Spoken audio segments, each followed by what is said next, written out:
जय हिंद दोस्तों, आज संडे में आज बात करूंगा प्रीमेच्योर रिटायरमेंट की। आखिर प्रीमेच्योर रिटायरमेंट अभी जाना सुलभ हुआ है नहीं हुआ है, इसका कोटा बढ़ा है या नहीं बढ़ा है, या वैसी रिस्ट्रिक्शन, और इसके जाने के नुकसान क्या है, क्या कोई फायदा भी है इसका, और बात करेंगे यानी कलर सर्विस और प्रीमेच्योर जाने में, दोनों में हम टैली करते हैं तो एक जवान या एक जेसीयू को क्या घाटा होता है, और ऐसा कौन सा घाटा है जो सारी लाइफ यानी हर महीने आपको भुगतना पड़ेगा। इसलिए यह वीडियो जरूरी है कि आप लोग समझ सकते हो कि हमने प्रीमेच्योर जाएं या नहीं जाएं। ये तो बहुत सारी ऐसी कंडीशन होती है, उसमें जाना पड़ेगा तो क्या करना है। दोस्तों आइए बोर्ड पर समझते हैं। जैसे मैंने कहा कि premature retirement versus colour service, यानी जैसा कि अभी प्रीमेच्योर रिटायरमेंट पहले बहुत 3% तक कोटा था, बहुत सारे जवान प्रीमेच्योर जा रहे थे, लेकिन अभी की जो लेटेस्ट अपडेट है मैं आपको बता रहा हूं, आपको 0.5% ही प्रीमेच्योर जाएंगे और आगे भी, क्योंकि अभी जो फौज के अंदर जो बदलाव हो रहे हैं लगातार के मैन पावर को कम करना, टूथ टू टेल रेशियो को उसके लिए बराबर करना, बहुत सारे चीज हैं। ये में वर्कशॉप है, ट्रेडमेंस हैं, बाहर से रिसोर्सेस करना, यानी फाइटिंग आर्म्स को ज्यादा तवज्जो देना और सपोर्टिंग आर्म्स को कम करना, ऐसा सरकार का प्लान चल रहा है और इसका इंप्लीमेंट भी लगातार हो रहा है। सेना को कम किया जा रहा है, बटालियंस की स्ट्रेंथ कम की जा रही है। आपने आरआर का हालत देखे होगा। तो इस कंडीशन में जवान को ये सोचना है, भाई हम जा तो रहे पेंशन, हमें क्या घाटा क्या फायदा, ताकि आप सोच सको इस बोर्ड के इसके ऊपर जो मैं वीडियो बना रहा हूं, इससे आप अपने डिसीजन लेने में ये आपको काफी फायदेमंद होगा। दोस्तों जैसे मैं कह रहा हूं, actually premature rank, premature retirement होता क्या है कि रैंक की पूरी सर्विस नहीं करना।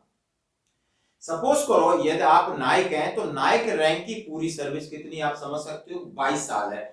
22 साल प्लस उसको एडिशनल 2 साल का यानी 24 साल वो कर सकता है। 22 साल में जा रहा है तो उसकी कलर सर्विस में गिनती की जाएगी। यदि वो 21 में जा रहा है प्रीमेच्योर है, जो 18 में जा रहा है प्रीमेच्योर है, 17 में जा रहा है यानी 15 के बाद जा रहा है प्रीमेच्योर है, 15 से पहले यदि कोई भी जाता है उसको लोकल डिस्चार्ज की तरीके से ट्रीट किया जाता है, तो उसका कोई फायदा नहीं है। तो प्रीमेच्योर की परिभाषा और कलर सर्विस की कि रैंक की पूरी सर्विस करना। यदि आप हवलदार हैं तो आपने 24 साल कर ली, आपकी कलर सर्विस हो गई, आपको 2 साल बढ़ाने का मौका है, बढ़ा सकते हो नहीं बढ़ा सकते हो। आप सूबेदार हैं, आपने 28 पूरी कर ली, आपकी कलर सर्विस है।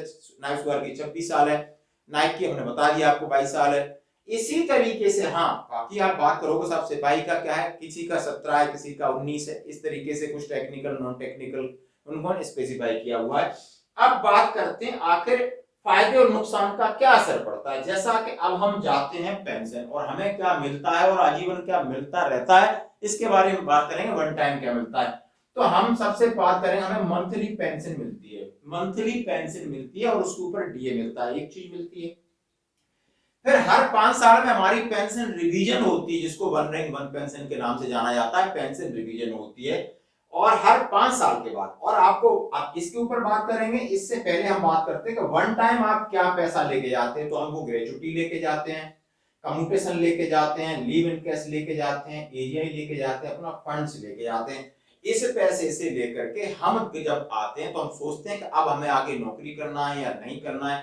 प्रीमेच्योर आओ तो नौकरी तो करनी ही चाहिए और करनी ही पड़ेगी, क्योंकि जिम्मेदारी सर पर होती है, लायबिलिटीज होती है, बच्चों की स्कूलिंग होती है, तमाम प्रकार की जिम्मेदारी होती है। और जो आप 30 40 50 लाख लेके आओ, उससे आपका एक घर भी नहीं बन पाएगा। इससे बेटर है कि आप घर की प्लानिंग पहले कर सकते हो। अब मैं बात करूंगा कि मंथली पेंशन में क्या क्या जुड़ता है। तो आपकी बेसिक पे जुड़ती है, मिलिट्री सर्विस पे, यदि आप एक्स ग्रुप के तो बोजी जुड़ेगी और क्लास पे जुड़ेगी, यानी ये 4 चीजें आपकी मंथली पेंशन में, यानी ये हो गया और इसका आप आधा कर दोगे, जो आपका अमाउंट आएगा प्लस डीए, ये आपकी मंथली पेंशन मिलती रहेगी। यानी बेसिक पे प्लस एमएसपी प्लस आपकी क्लास पे है तो ठीक है, नहीं है क्लास पे, is equal two divided by 2, आप कर सकते हो इसका आधा, और आधे के ऊपर जो डीए चल रहा है, आधे के ऊपर जो डीए करंट, ये मिलाकर के आपकी मंथली पेंशन मिलती है। दोस्तों अब इसी यही अमाउंट का आपको ग्रेचुटी मिलती है। जब आप ग्रेचुटी लेते हो तो बेसिक पे एमएसपी, यदि आप एक ग्रुप है तो ठीक है, क्लास पे, और प्लस यहाँ प्लस इसका डीए, इन सब का डीए जोड़ दो, फिर डिवाइडेड बाय 2 कर दो, is equal to service plus 5, यानी आपकी टोटल सर्विस 24 साल है या 20 साल है, उसमें 5 और जोड़ दो, यानी 25 साल का गुणा हो जाएगा। 20 साल सर्विस है, 24 है तो 29 साल का गुणा हो जाएगा। और ये है एक बड़ा अमाउंट है, यही गवर्नमेंट अपनी जेब से देती है आपको, सिर्फ और सिर्फ ग्रेचुटी देती है और कुछ नहीं देती, कख नहीं देती, सब पैसा आपका होता है। और ये आपका सर्विस का मेहनतानामा के रूप में आपको एक ग्रेचुटी दी जाती है। मैंने ग्रेचुटी का फॉर्मूला बता दिया और इसका एक पीडीएफ मैं आपके साथ शेयर कर दूंगा, आप देख सकते हो। रही बात कम्यूटेशन, ये आपने लेना है या नहीं लेना आपके ऊपर डिपेंड करता है। मैं ये सजेस्ट करूंगा कि ये जो जेसीयू है उन्हें लेना चाहिए, अर्ली एज में आ रहा है तो आप रिस्क नहीं ले सकते। ये भी एक लोन अमाउंट है और इसकी भी भरपाई कंटिन्यूअस आपको मंथली ईएमआई द्वारा करनी पड़ती है। अब इसका फॉर्मूला है कि जो आपकी आधी पेंशन है आपकी, जो आपका 50% आपका टोटल पे का परसेंट था, फिर इसमें से डिवाइडेड 2 कर देते हैं तो जो बचता है तो 50% पेंशन इंटू 12 इंटू आपकी परचेस वैल्यू, ये आपका म्यूटेशन का एक अमाउंट है, ये भी काफी मिल जाता है, इसकी रिकवरी होती है।